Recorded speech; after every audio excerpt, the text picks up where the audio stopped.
2024 নিৰ্বাচনক লৈ আশাবাদী গৌৰৱ গগৈ ৰাজনৈতিক পৰিস্থিতি সদায় একে নাথাকে যে ৰাজনীতিত কোনো এটা পৰিস্থিতি সদায় কাৰণে স্থিৰ নাথাকে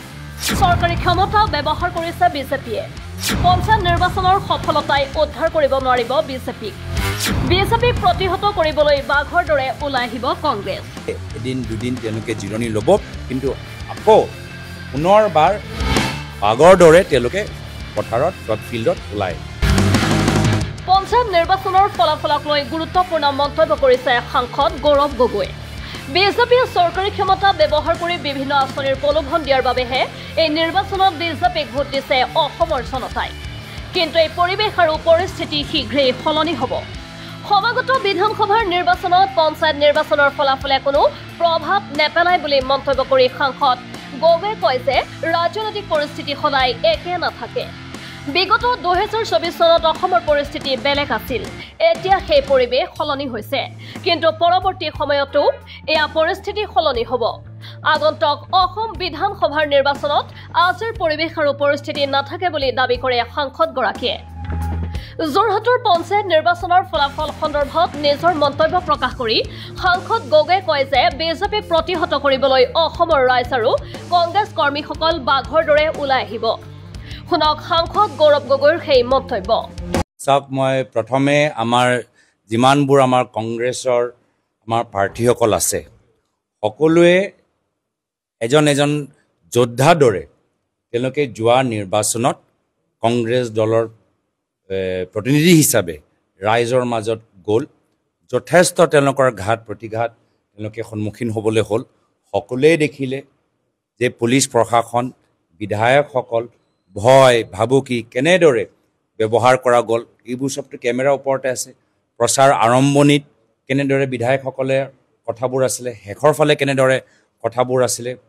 প্ৰশাসনৰ কি ভূমিকা আছিলে আৰক্ষীসকলৰ কি ভূমিকা আছিল তথাপিও এই সময়ত যে আমাৰ কংগ্ৰেছৰ প্ৰাৰ্থীসকলে তেওঁলোকে যে আগবাঢ়ি গ'ল মই প্ৰথমতে তেওঁলোকক শুভেচ্ছা দিবলৈ বিচাৰিছোঁ আৰু কৃতজ্ঞতা দিবলৈ বিচাৰিছোঁ আজি এজন গাঁৱৰ এজন যুৱক বা যুৱতী বা এজন প্ৰাৰ্থীৰ বাবে ইমান সহজ নাছিল যোৱা পঞ্চায়ত নিৰ্বাচন ইয়াৰ আগতেও বিভিন্ন নিৰ্বাচন আমি সকলোৱে দেখা পাইছোঁ কিন্তু এনেকুৱা পৰিস্থিতি আমি সন্মুখীন হোৱা নাই আৰু এই সময়ত তেওঁলোকে যিদৰে আগবাঢ়ি গ'ল মই তেওঁলোকক শুভেচ্ছা দিছোঁ যিসকল জিকি ওলালে মই তেওঁলোকক আৰু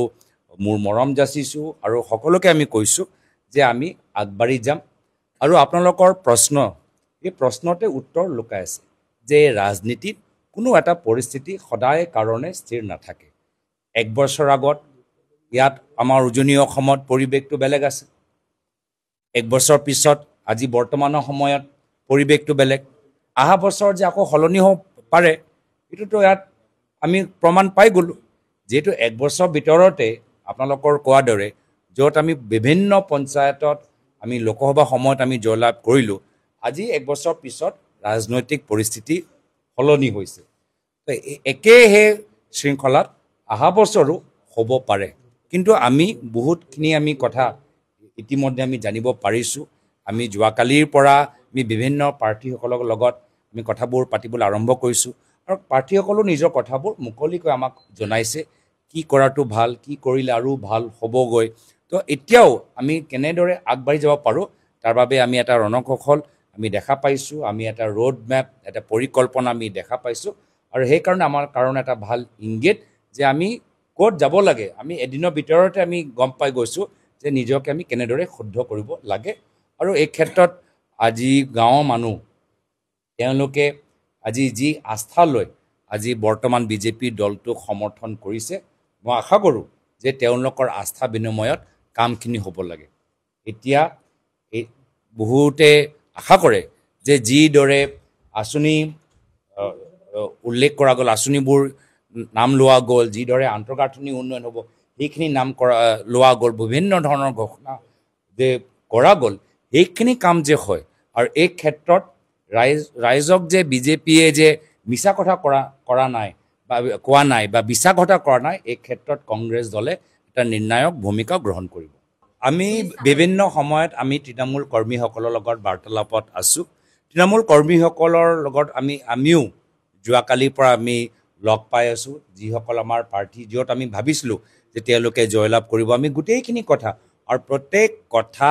আমি গুৰুত্ব সহকাৰে লৈছোঁ আমি নিজকে কেনেদৰে আৰু শুদ্ধ কৰিব লাগে আমি সাংগঠনিকভাৱে কেনেদৰে শুদ্ধ কৰিব লাগে আমি তললৈ কোনকেইটা বিষয়ৰ ওপৰত বেছি জোৰ দিব লাগে ৰাইজৰ মাজত কিদৰে হেঁচা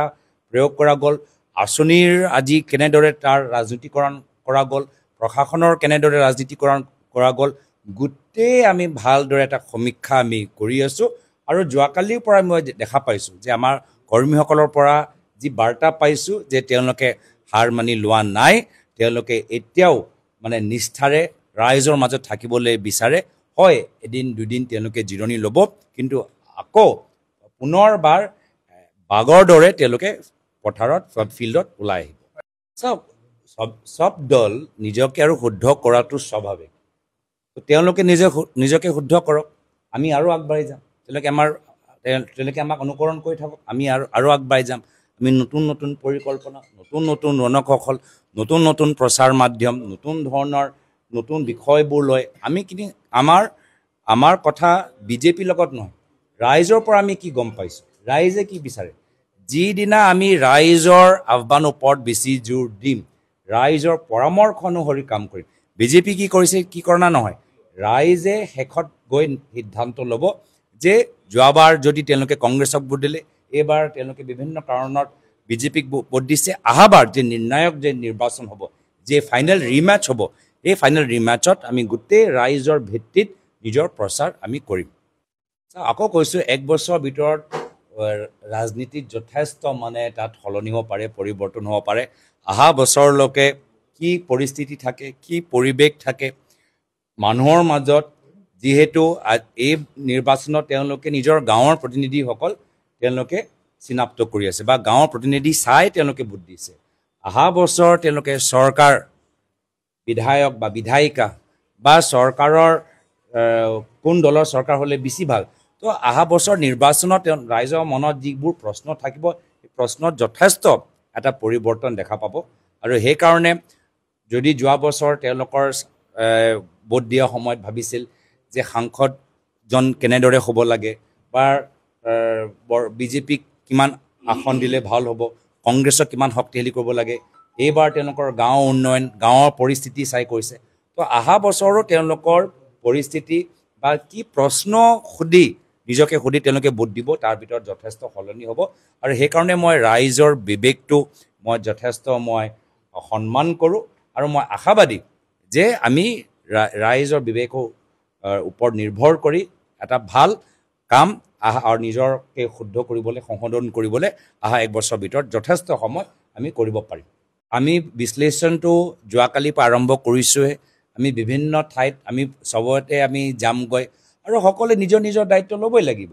আমাৰ সাংগঠনিক ভিত্তিত দায়িত্ব ল'ব লাগিব বিধায়কসকলৰ দায়িত্ব ল'ব লাগিব সাংসদসকলক দায়িত্ব ল'ব লাগিব নেতৃত্বক দায়িত্ব ল'ব লাগিব আমাৰ ৰণকৌশল দায়িত্ব ল'ব লাগিব গোটেইখিনি আমি কৰিব লাগিব কিন্তু কোনকেইটা আমি কেনেদৰে শুদ্ধ কৰাটো ভাল খালি ডায়েগন'চিছ কৰিলেতো নহ'ব আমি ডায়েগন'চিছৰ পিছত প্ৰেছক্ৰিপশ্যনটো ল'ব লাগিব যে শুদ্ধ কেনে আমাৰ পৰামৰ্শটো ল'ব লাগিব আমি পৰামৰ্শখিনি লৈ আছোঁ আৰু এই ক্ষেত্ৰত ন' ডাউট আমাৰ ৰিজাল্ট যিদৰে আমি আশা কৰিছোঁ যিহেতু প্ৰচাৰৰ সময়ত ৰাইজৰ মাজত পৰা যি বাৰ্তা আমি পাইছিলোঁ এইটো যথেষ্ট আমাৰ কাৰণে এটা শুভ লক্ষণ আছিলে এনেধৰণৰ ফলাফল প্ৰচাৰৰ সময়ত আমাৰ সভাত যদি মানুহবোৰৰ উৎসাহ আপোনালোকে দেখা পায় কৰ্মীসকলৰ উৎসাহ দেখা পায় এই ধৰণৰ ফলাফলৰ লগত যথেষ্ট ডাঙৰ অন্তৰ আছিলে প্ৰচাৰৰ সময়ত মানুহৰ মাজত যিদৰে আমাক স্বাগতম জনাইছিল যিদৰে মানুহৰ একদম হিলদোল ভাঙি তেওঁলোকে ওলাই আহিছিল সেই সেই পৰিৱেশটো যথেষ্ট বেলেগ আছিল আৰু সেইকাৰণে গোটেইখিনি কথা আমি মাত্ৰ যোৱা এদিন দুইদিন এক মাহ দুমাহ নহয় যোৱা 6-7 মাহৰ পৰা আমি কেনেদৰে এই পঞ্চায়ত নিৰ্বাচনৰ বাবে আৰু নিজকে প্ৰস্তুত কৰিব পাৰিলোহেঁতেন গোটেইখিনি কথা অধ্যয়ন কৰাটো ভাল জিলা ভিত্তিত পঞ্চায়ত ভিত্তিত আৰু পিছত গৈ প্ৰদেশ এতিয়া আকৌ কৈছোঁ যে এই সময়ত আমি ফলাফল যোৱাকালি বা সম্পূৰ্ণভাৱে ওলাইছে লগে লগে আমি এই ক্ষেত্ৰত যদি আমি গোটেই সমীক্ষাটো ভালদৰে নকৰোঁ আৰু লগে লগে আমি আগবাঢ়ি যাবলৈ বিচাৰোঁ তেতিয়া আমি শুদ্ধ পথেৰে আমি আগবাঢ়ি যাব নোৱাৰোঁ তো তো সেইকাৰণে প্ৰথমতে আমি আমাৰ প্ৰাৰ্থীসকল আমাৰ বিভিন্ন জিলাৰ পৰা আমি ৰিজাল্টবোৰ লৈ ভোটিং পেটাৰ্ণবোৰ চাই আমাক অলপ ভালদৰে আমি সমীক্ষা কৰিলে আমি ভাল এটা উত্তৰ বা ভাল পৰিকল্পনা সৃষ্টি কৰিব পাৰিম মানে বেছি জলদিকৈ কৰিবলৈ বিচাৰিলে বেছি খৰকৈ কৰিবলৈ বিচাৰিলে এতিয়া ক'ৰবাত আমাৰ আকৌ এটা আমি ভুল ধৰিব পাৰোঁ এতিয়া আমাৰ ওচৰত 1 বছৰ আছে 1 বছৰৰ ভিতৰতো যথেষ্ট কাম হ'ব পাৰে আৰু এই যোৱা বছৰ এই বছৰ ৰিজাল্টৰ ভিতৰতে আমি গম পাই গৈছোঁ যে 1 বছৰ এটা অঞ্চলত পৰিৱৰ্তন আনিবলৈ হ'লে যথেষ্ট সময় যিদৰে বিজেপিয়ে তেওঁলোকে নিজকে যোৱা বছৰৰ তুলনাত শুদ্ধ কৰি এইবাৰ তেওঁলোকে যোৰহাট উজনি অসমত ভাল কৰিব পাৰিলে সেই একে আমিও এই 1 বছৰৰ ভিতৰতে নিজৰ স্থিতি ভাল কৰি আহা বিধানসভা নিৰ্বাচনৰ কাৰণে আমি আকৌ ৰিমেটচৰ কাৰণে এবাৰ আমি ৰাউণ্ডটো আমি মানি লৈছোঁ যে যোৱা বছৰ প্ৰথম ৰাউণ্ডটো আমি জিকিলোঁ এবাৰ ছেকেণ্ড ৰাউণ্ডটো তেওঁলোকৰ ভাল হ'ল ফাইনেল যে ৰিমেটচ আহা বছৰ হ'ব এই ৰিমেটচৰ কাৰণে একদম মানে গোটেই জোৰ লগাই আমি ৰিমেটচটো জিকিবলৈ আমি চেষ্টা কৰিম news desk report NV live